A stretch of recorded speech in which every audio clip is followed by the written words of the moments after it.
Étape numéro 1, étape de départ, nous sommes réunis sur la place de la Coutume à Coulon.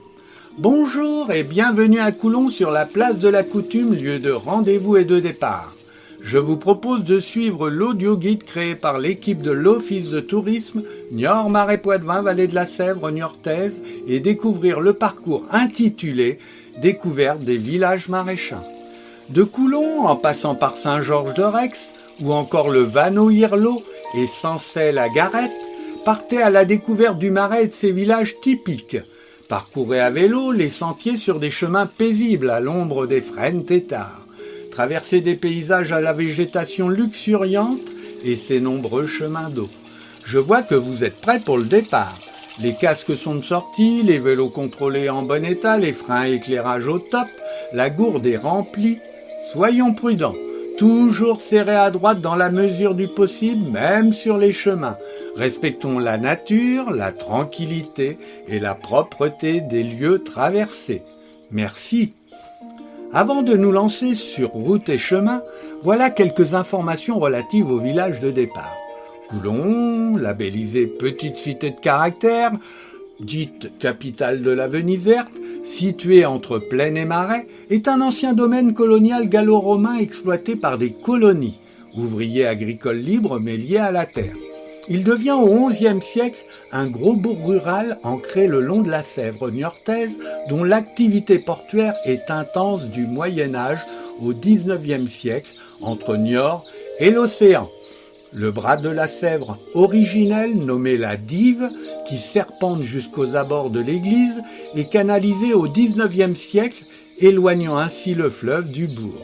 Pour permettre aux fermes de garder un accès direct à l'eau, des fossés sont creusés par les habitants, mais par souci d'hygiène, ils sont remplacés par des venelles et de nouveaux quartiers sont bâtis jusqu'au front de Sèvres. Vous voyez sur la place de la Coutume, à gauche de l'entrée de l'écomusée, la maison du Marais Poitevin et le bureau d'accueil touristique de Coulon.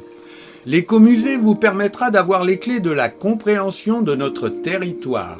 Il vous dévoilera les mystères de l'ensemble du Marais Poitevin. Comment est-il né ? Par qui et pourquoi les canaux ont-ils été creusés ? Et plein d'autres questions. Vous aurez la réponse durant le Maraiscope, une projection sur grand écran et sa maquette géante, retraçant l'histoire du Marais Poitevin, de l'Antiquité jusqu'à nos jours. À chaque séance, un animateur présente le territoire puis revient à la fin du film pour un temps d'échange. Grâce aux expositions permanentes ou temporaires, découvrez la vie des maraîchins. Comment construire une barque ? Pêcher l'anguille. Vous découvrirez un intérieur traditionnel meublé du XIXe siècle. De nombreuses et diverses expositions. En fin de visite, la boutique vous propose des livres, produits artisanaux et régionaux et souvenirs. L'écomusée et le bureau touristique sont ouverts d'avril à début novembre. Maintenant, suivez-moi. Nous allons longer la Sèvre en direction d'Irlot et nous arrêter devant la maison au volet bleu.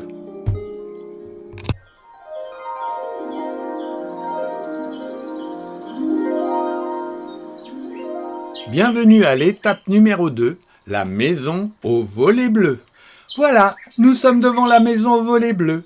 Célèbre, souvent représentée sur les cartes postales, elle est un exemple des nombreuses maisons maraîchines accessibles uniquement en barque.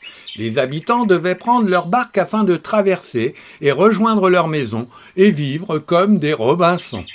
La couleur des volets est l'œuvre d'un des anciens propriétaires dont la femme aimait les volets bleus en bord de mer. Continuons jusqu'à l'écluse de la Sauterie que nous franchirons en suivant un chemin qui nous conduira au port du Vanneau.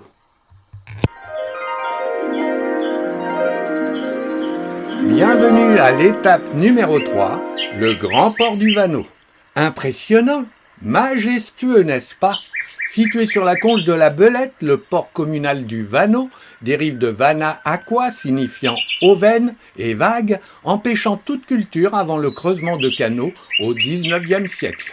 Le port restauré dans le cadre des grands travaux du Marais Poitevin était jadis destiné aux agriculteurs pour assurer l'exploitation de leurs parcelles de marais. Il était interdit d'entreposer ces récoltes plus de 24 heures sur le quai afin de ne pas gêner le va-et-vient des barques et des charrettes.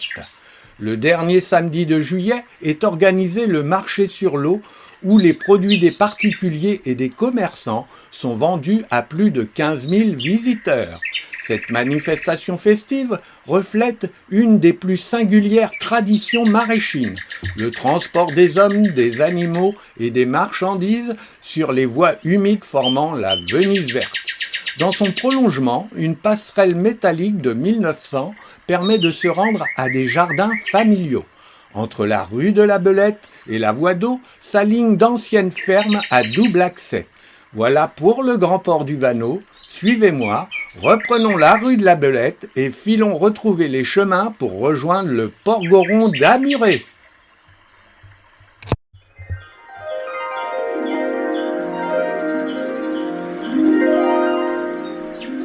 Bienvenue à l'étape numéro 4, le petit port Goron d'Amuret.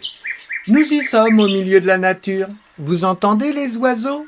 Isolé du bourg d'Amuret, ce port naturel est doté d'une cale en pente douce constituée de pierres calcaires.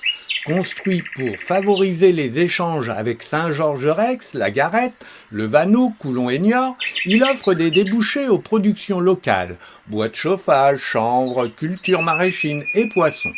Au cours du XIXe siècle, son activité périclite à cause de l'aménagement des routes dans le Marais. En 1995, il est restauré dans le cadre des grands travaux du président de la République. Maintenant, suivez-moi et mettons le cap sur l'église-village de Saint-Georges-de-Rex. Bonjour et bienvenue à l'étape numéro 5, Saint-Georges-de-Rex, le parc du Coq-à-l'Âne et le circuit des lavoirs. Voilà, nous sommes réunis sur la place de l'église. Le bourg installé dans la plaine calcaire domine un petit marais préservé. Certainement une des plus anciennes agglomérations maraîchines. Grâce à la vente à la chandelle d'une partie du marais communal et avec les pierres de l'ancien sanctuaire, un nouvel édifice est construit par l'architecte niortais Bergeron de 1881 à 1882. Le marais de Saint-Georges-de-Rex et d'Amuret présente deux écosystèmes majeurs, 40 hectares d'îlots boisés de frênes à l'ouest et 125 hectares de prairies humides à l'est. Les espèces phares de ce confetti sont le forbe des marais, la renoncule d'Ophioglos, la fougère des marais, le cuivré des marais, c'est un papillon, la rosalie des Alpes, c'est un insecte, la genette et la loutre. Découvrez également niché au cœur du village 4 lavoirs publics. Ne surtout pas manquer de visiter le parc du Coq-à-l'Âne pour la découverte d'un parc éco-responsable, ludique et accessible à tous. Une aventure de 2 heures ou plus où vous découvrirez les races locales du Marais Poitevin et divers animaux insolites. Un parcours à énigmes est à résoudre afin de mieux comprendre le monde végétal et animal. Des animations ponctuelles sont proposées. À l'issue, découvrez le savoir-faire unique en France sur la fabrication du savon au lait frais et cru d'Anès grâce aux visites organisées dans le laboratoire de fabrication et aussi un film et panneaux pédagogiques géants. Boutique et possibilité de se restaurer sur place à l'Anna-Rosée. Pour rejoindre le village rue de la Garette, nous empruntons des chemins à travers champs à perte de vue en roulant tranquillou jusqu'à son port Jacquin et sa place. Bienvenue à l'étape numéro 6, le village rue de la Garette. Nous voilà sur le port Jacquin. Cette commune, censée la Garette, implantée en limite du golfe des Pictons, est composée de 2 grands villages. Sancey, perché sur le coteau, et la Garette en bordure de marais.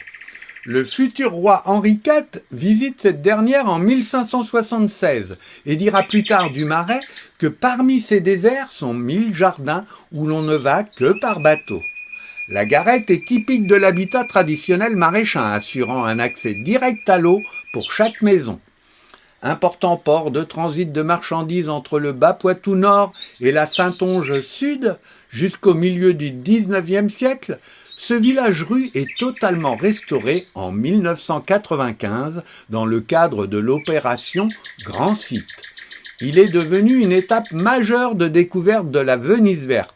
Il est un point de départ idéal pour découvrir le Marais mouillé à pied, en barque ou à vélo. D'ailleurs, 2 embarcadères proposent aux visiteurs des balades en barque avec ou sans guide. La Maison du Cheval, dans le village, propose des balades en calèche. Une passerelle platelage en bois sur pilotis relie la Garette à Coulon, étape ultime de ce parcours. Rendez-vous donc sur la place de la Coutume à Coulon. Bienvenue à l'étape numéro 7, l'étape finale. Voilà, nous sommes de retour à Coulon et nous sommes sur la place de la Coutume. Le circuit visite rando est terminé, j'espère que vous avez pris du plaisir dans votre découverte. Nous vous proposons de retrouver d'autres balades et audio-guides vélo dans nos brochures, dans les bureaux d'accueil de l'Office de tourisme, Niort, Marais Poitevin, Vallée de la Sèvre, niortaise, à Coulon et Arcet d'avril à début novembre, et à Niort toute l'année, ou également sur notre site internet. Au revoir et à bientôt dans le Marais Poitevin.